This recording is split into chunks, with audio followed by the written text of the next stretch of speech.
Hello everybody, my name is Zen and welcome to the PTS, where we are going to be taking a look at Galactic Starfighter. This is on the PTS, so it is a preview.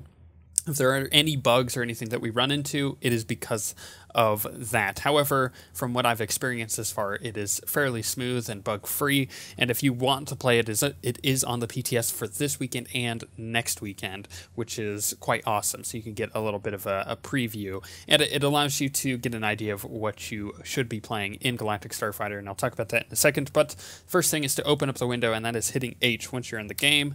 Boom, information overload. I know, trust me, it's pretty intense. There's a lot of stuff here, and we'll go over all of it. We'll also be looking at what the actual gameplay looks like, which is obviously the most important part. But let's get through this real quick, and then we'll get to the gameplay. First thing you have up here where it says account status and the ship requisition and fleet requisition. So I'm just going to call this SR and SRFR, there we go, because requisition is one of the hardest words to continuously say over and over. But as you see, it tells you what your account status is. So basically, subscribers get more points than, preferred or free to play. So just keep that in mind when we're going through. And then what I mean by that is they get more SR and FR when you do matches. And this is actually really important because these two currencies are completely separate. So SR is based on your ship, right? So your scout and your strike fighter, as you can see, have two different SR currencies, and that's because you buy things for specific ships. So as you play the scout, you're going to earn more SR for it, which allows you to unlock more things for it, right? Ditto with the strike fighter. There's also the gunship, which you can buy with FR, right? So you can unlock that with FR. Now, SR you get from just playing any one of these, right? So if you play the strike fighter, then you're going to get SR for it, right? But if you play the gunship, you're going to get a specific amount of SR for that. I think that pretty much makes sense to just about everybody.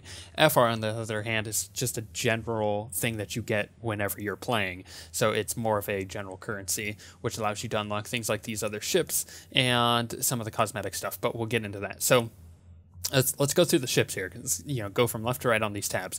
With the ships, you have several different kinds. Obviously, you have the strike fighter, the scout, and the gunship, but you can also add a ship here, so you can have like a custom loadout. Basically, is the way to do it. And once you're in the game, once you're in the Galactic Starfighter mode, you'll be able to select one of your custom loadouts. So say you have the strike fighter all geared out on like 3 of these, then you could have the scout geared on another 2. So you can have like different loadouts that you feel or are more particular towards different situations, and you'll learn about that as we go.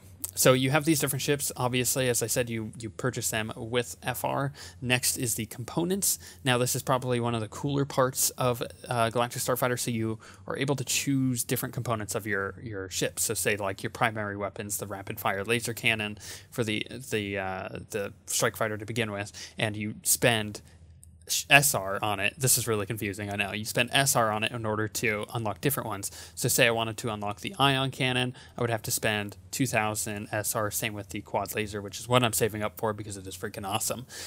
So you have primary weapons. The strike fighter has 2 primary weapons, and you can switch between them because that's one of its abilities. You have secondary weapons, so torpedoes or concussion missiles. You'll see me using my torpedoes in the actual gameplay, and it's pretty sweet. Then you have the shields, the engines, capacitors, and the thing that should be mentioned here is when you're selecting through these things, they actually let me actually show engines, because that's what I was hoping to look at. They actually change the look of what your thing looks like, which is really sweet.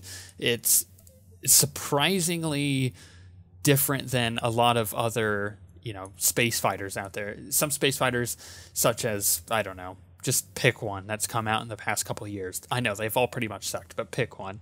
They don't allow you to really customize your ship the way it looks, and then Star Wars comes and adds this into the game, and you're able to customize completely, which is incredibly surprising. And there's a lot of really cool stuff here. For instance, my quad weapons that I want to get look like this, but the rapid fire ones are on the wings, and then you have the ion cannons, which are on the wings, and the heavy laser ones, which just look big. It's just really cool. So your secondary weapons also change the way that things look on your ship, and it's just super freaking cool.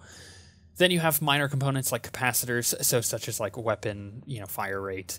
Then regeneration extenders is what this is, basically. So your magazine, you have a magazine for your blasters, but it's constantly regenerating. So this, gives it pool size, power capacity, stuff like that. This, by the way, this also applies to missiles, because missiles have a specific limited amount that you have when you spawn. Then you have reactor, so large reactor, so power capacity, per shield arc. Shield power regen rate, then shield power regeneration delay, which is actually quite nice to have to begin with. And then you have your thruster. So there's a lot of stuff here that you can customize as far as that. But the thing to mention is that the two different types of ships, and including the third, which is the I don't remember, the gunship. I always forget the name of it. There's different pieces here on the two different ships, as you can see. So like, while this one has a capacitor, this one has armor instead. So there's different things to customize there, which is why your SR is separate per ship, right? Moving on to cosmetic, you have things that change like your laser color, right? So if I, for instance, go back to my quad laser because that's the coolest one. Let's go to oh, it's not going to do it. Poop. I was hoping to show you what the quad laser black-green one looked like because it was actually pretty rad when I've seen it in game. But they're going to have different colors for your different weapons, which is quite sweet. They also have, there it is, engine colors. And there'll be more of these as it comes out. And paint jobs, as you can see. So this is the FI-01 or FL, I don't know what it is. So that's the different paint jobs, and you can also change the color on these too, which is pretty cool. And you can unlock the colors, and these are 90 cartel coins. Are all of them 90 cartel coins? Ooh, the dark purple. Nice, I like that. What is this to begin with? 240 for that paint job. So some of this stuff is unlocked through cartel coins, but the other thing to keep in mind is that the weapons are not, right? So you can't buy weapons with money, so it's not like a pay-to-win. Which is really important, so let's keep that in mind as we go forward. But what we will get is we'll get customizations based on, if you're a subscriber or the 2-year anniversary is coming up. So a lot of these different paint jobs and stuff will be coming in here, and that should be fairly sweet. So there's a lot of customizations you could do to your actual ship. So you'll be, flying around. Maybe you've made a character just for it. You've named him like Red Baron X Sephiroth Legolas, I don't know, something like that. They would know you by your ship coming up on them, which is pretty sweet. Also by your giant name in the sky. So then you have crew. Crew is kind of unique. So you have co-pilot, offensive, defensive, tactical, and engineering. So the different things here, basically your crew gives you different bonuses. So like Blizz gives me the ability to repair my ship whole for 400, which is the health amount over 6 seconds. HK has the attacks have a 45% increase to do critical damage for the next 6 seconds, which actually I like that a lot, but I haven't been using it. Then you have things like ammo capacity, and there's just a lot of stuff here, which is really cool to be able to choose from. And it just adds an entire new layer to customization for your ship, which is, once again, absolutely amazing and surprising at the same time. But most of these are unlocked through the fleet requisition. Before I move to the launch screen, now we're going to move on to the achievements, not to look through the achievements because that's boring, but to show you that if you have all the characters to 50, you can unlock all the the crews for these, so this will get you the achievements for these. But once you do, you get fleet requisition, rather. So if you complete the Republic one, you get 50. If you complete the Empire one, you get 50. And if you complete all of them together, including the 2 neutral ones there, you get 250 plus the Wing Commander Legacy title, which is pretty cool if you ask me. But that's all important because if you have these characters already to 50, then you just log into them and you get the achievements and you get your free FR, which is really nice. There's some other achievements here, this one was kind of surprising. Destroy 3 enemy ships without dying, then 4 and 5. The max is 6. I was so close. I was so close to getting that last one on this last game, although it doesn't matter because it's on the PTS and none of this is going to stick. One last thing before we move on to the launch screen. You have your Starfighter key binding, so you can rebind everything here. And I've been in the process of working with Joy2Key, which is a program, it's a background program that that basically binds, this stuff to a controller, so it would be a lot easier to fly around. I've been experimenting with it and trying to get it nailed down, and once I do, if I do, I'll let you guys know in a separate video, but that is also an option. But most of these can be rebound, which is nice. It's always nice having that. Then you have the new Starfighter bit here in the preferences, which is inverted mouse, which is usually what I like, but because of the way that it works, and you'll see when we get into the game, I may not actually use the invert here. Then you have tooltips, so show detailed Starfighter weapon tooltips. But if I turn this on, I'm about to blow your mind. There's so much information suddenly. It was already information overload, so let's look at that. Like, boom, that's a lot of numbers. You don't need to know that. So let's just close that.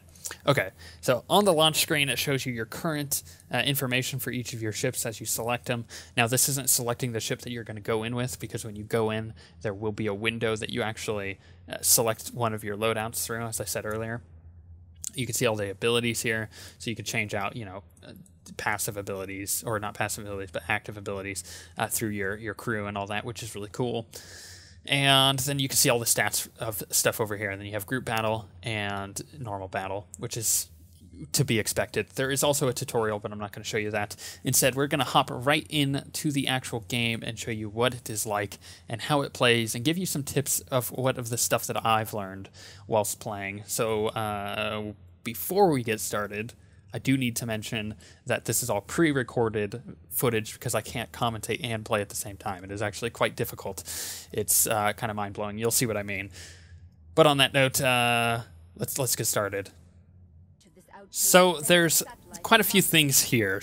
This is the spawn screen, right? So this is where you can choose your loadout, which is in the bottom left. You see the two ships there. There's also some VO going over in the background, which gives you a little bit of information. But on the left-hand side, you see your team. On the right-hand side, you see the scum of the Jedi, basically. Let's be honest. I mean, the Republic are, the Republic scum. That's what we call them. It's their names. So this is Kuat Mesas, which is not the asteroid level that you've seen a lot of in the preview stuff, but this one is pretty cool. It's actually unique. It's not quite space-like, but it is space-like enough that you get a really good idea and feel for where you're at. So you have your abilities, and like I said, your loadouts down at the bottom left, and you're able to change the different ships, and you see your abilities and mouse over them, and basically be prepared. This also gives you a chance to chat with your teammates, being like, okay, let's go here. And as you can see on the map, there's 3 points, one in the top, middle, and the bottom. And as you come in like this, then it's really information overload as we go in here. So okay, let's start with the bottom left of the screen. You have your shield and your hull down there where I typically have my chat window, but I have it minimized. Then you have 3 bars there. That is weapons, shields, and engines. So using F1 through F3 by default, you can change where your power is laying. So if you have more power in engines, you're going to move faster. If you have more power in engines or in weapons, you're going to do more damage. And with that being said, you can also hit F4 and it'll balance it back out. But it's not really worth it. You want to be putting power into specific things as you're doing it. So if you're being shot, put them in the shields. I'm not quick enough to do that yet, and I'm also by no means the best player here, so just bear with me as we play. Bottom right, we have a mini-map. Top right, we have whatever target you currently have targeted or locked on with. And then at the very top, you have the capture points, and it shows, the A, B, and C. And then above the A, B, and C, you have 3 points or 3 circles above that shows what turrets are at those places, right? And then you have the top bar, which is your bar that's capping. The red bar is the enemy bar. It shows the amount of time it'll take for you to win with your current cap points, which is cool. And then at the bottom, you have your abilities, and you can see their cooldowns and everything. You can also pop up cooldown text for those. I just don't have it turned on since it is the PTS. Now, let's talk about the middle of the screen here. On the left-hand side, you see the yellow bar. That is your energy for your blasters. On the right-hand side, you see the energy for my engines, and then you see how much power I'm being able to apply to my engines. So, W goes forward, S goes backwards, basically. A and D control your roll, so how much you're rolling left and right, and then your mouse controls basically your ship. So as you see the cursor in the middle of the screen, like that. I'm shooting at this guy, and he has a little cursor that is showing me where I need to be aiming in order to hit him. It's that big giant circle, right? So I just need to aim somewhere in there, and I'll hit him. And gotten a few kills there, which is pretty sweet. Doing pretty pretty well here. In order to capture this point, you have to fly around it. So this is point A. You can see like the lights with the green. That's how much we've capped, and it'll go more and more green as you're going, as you see here, and your ship will glow green. The reason it wasn't capturing when I was there was because there was an enemy in the area, and I wasn't able to capture it as we went. Hopefully that makes a lot of sense. So once again, you can see, you know, the targeting reticule of where I should be aiming, and then you can see where the actual ship is because it marks it with those 4 like red things, which is pretty sweet. And then you have this giant circle around the outside of the middle one, right? And your giant circle is basically where your cursor is confined to. The unfortunate part is that your cursor isn't actually confined to that. It will scroll outside of it. I mean, you can kind of see the like the targeting reticule gets stuck, but your cursor can actually go towards the edge of your screen. If you have 2 monitors like I do, it goes onto your other screen. So it's a little frustrating, and you'll just kind of have to learn how to deal with it. Learning the correct, I guess, sensitivity setup for your mouse is going to be key, but you can pretty much get a pretty good idea of how to shoot here. And I've actually done really well, and this is abnormal for me in Galactic Starfighter. I've done fairly well this game, but you can kind of see how I'm leading the target. When I am really far away, you can kind of see that those 4 red circles, or 4 red arrows, are like lighting up, and that's because I'm in range to lock on with my rocket, which is what I'm starting to do. And you can kind of hear the background beeping and booping, which is people locking on to me, so you have to avoid that. And typically your crew members will tell you, you know, what's going on with that. But it's, you know, I have Blizz. He's not really doing a very good job of it. But you see me locking on with my missile, and then I'm able to take this guy out as well. So the missiles are important because some of them have much further range than others. Like this one is 1,000 meters, which is really important. But some are much closer and take much less time to lock on. So my 1,000-meter one is nice for being able to snipe people out. Plus I have this cool little flip around ability. You've seen me use it a couple times where it basically just does a 180, and it's a really nice defensive ability to use. So there's, you know, a couple things you're trying to do here. You're trying to balance your power with, you know, F1 through 3. You're trying to take points, which, as you saw, and that was my concussion missile, by the way, and it just annihilated this guy, to be perfectly honest. But you see, you know, us taking points. You see what points are currently captured on the map. You can see what towers are at each point, and so on and so forth. So there's a lot of information on screen, but once you understand what the information is telling you, it is pretty easy to understand, and it's actually fairly simplistic for the amount of stuff that they have going on. Also, let's look at these red arrows. So along the big outer circle there, you see all these red arrows, and that's where enemies are. So the one that I have locked on is now a diamond with like a half red arrow in it, and it's kind of pink. So that tells you that's the target that I currently have targeted. And what I mean by targeted is you can hit tab, it'll target the closest enemy to you. If you hit E, it'll target whatever target your cursor is over, which is nice. If you hit R, it'll target whatever target is targeting you or trying to attack you. So it's pretty cool to be able to switch between them, but you can see very quickly, you know, on that giant reticule, what is around you, so you can work with that fairly easily.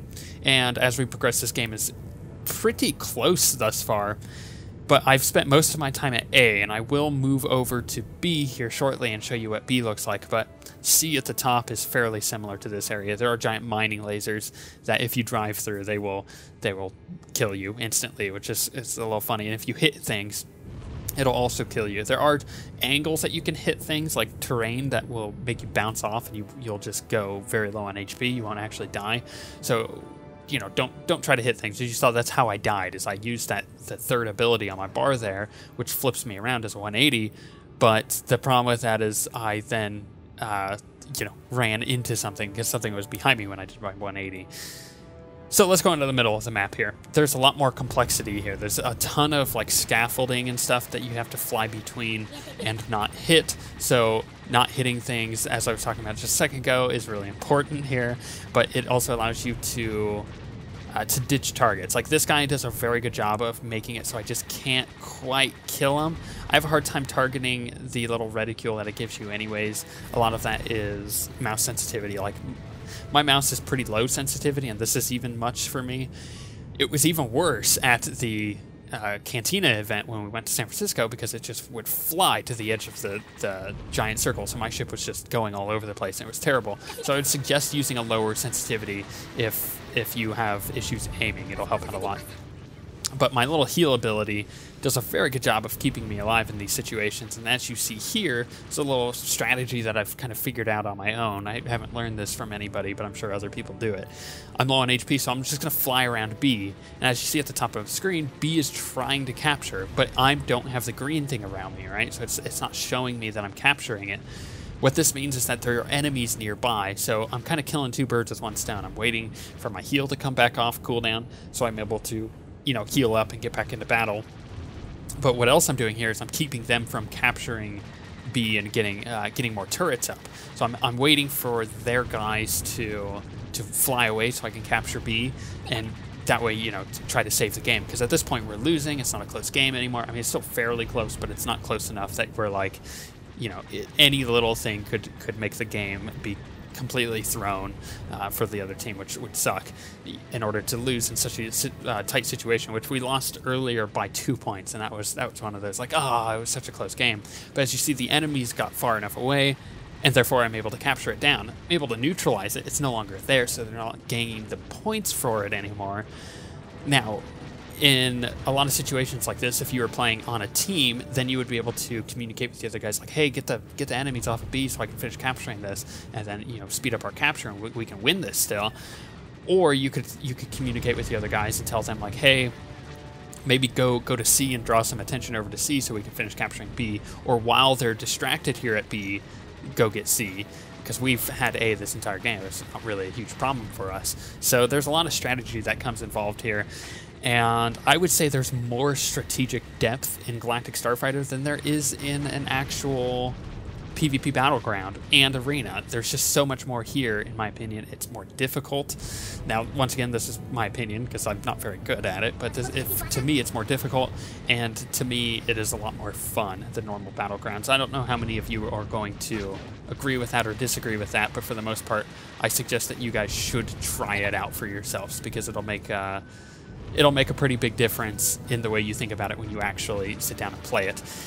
It can be a little disorienting, as you've probably noticed with me flying around, so keep that in mind when you're going into it. It can easily give a lot of people motion sickness if you're sitting a little too close to your monitor, so I'd say taking a sit back would be a bit better. And as I said, with the joystick support, you know, with the key bindings, it's really important to me, at least, to be sitting far enough back. So I'm going to try to get that controller support so I can sit super far back from my monitor and I'm not getting motion sickness. But once I do that, I will let you guys know if I'm able to do it. It's proved to be a little complicated, a little bit more complicated than I was expecting, but it would be nice to be able to get that done. I feel like I would be much better at Galactic Starfighter at that point, and I would be able to help my team out a lot more.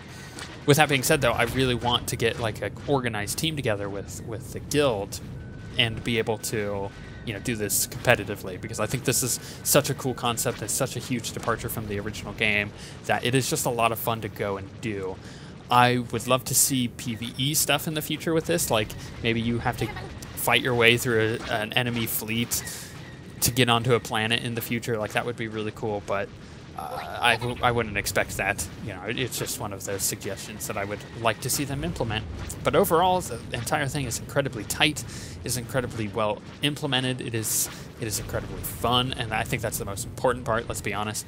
And I think most of you will really enjoy it as well. So I hope you enjoyed watching this. If you have any questions, please ask them in the comments below, and I swear I'll get back to them, because there's a lot of stuff here. If you have the opportunity this weekend and next weekend, get on the PTS, you know, download it from the launcher. You just open it up and select it on the launcher, get it downloaded. It'll only take maybe an hour, and get your butts in there and start playing it, because it's a lot of fun.